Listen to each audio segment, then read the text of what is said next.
अकबर, क्या जमाल दिया, क्या खूबसूरती दी, क्या खूब सजन दियां अखियां ने, क्या खूब सजन दियां जिवें भर के सुराइयां रखियां ने। तू अजे मेरा यार नहीं डिठा जिन्हों वेख के चंद शर्मावे, अद्धी राती दिन चढ़ जावे जे ओ रुख तो निकाब उठावे, ते जे ओ निकले सैर करन नूं सारा गुलशन सीस नवावे, अते धरती लिफ लिफ जावे जे हथ फुल्लां विच रखदा हथ फुल्लां तो वध जावे। नैण नशीले मस्त रसीले विच सोहना कजल सुहावे, अख उगड़े ते इंज पिया जापे जिवें मैं खाना खुल जावे, ते जे ओ खोले पेच जुल्फ दे अते राही राह भुल जावे।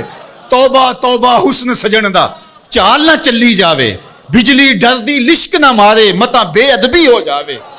इल्म खुदा ने इना दिता अकलां विच ना आवे, अकल खुदा ने इनी दिती इल्मां विच ना आवे।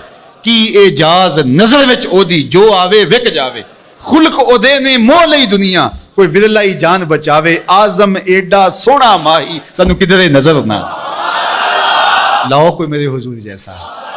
अल्लाह कोई मिसल नहीं ढोलन दी, कोई मिसल नहीं ढोलन दी। चुप कर मेरे अली इत्थे जा नहीं बोलन दी। अल्लाह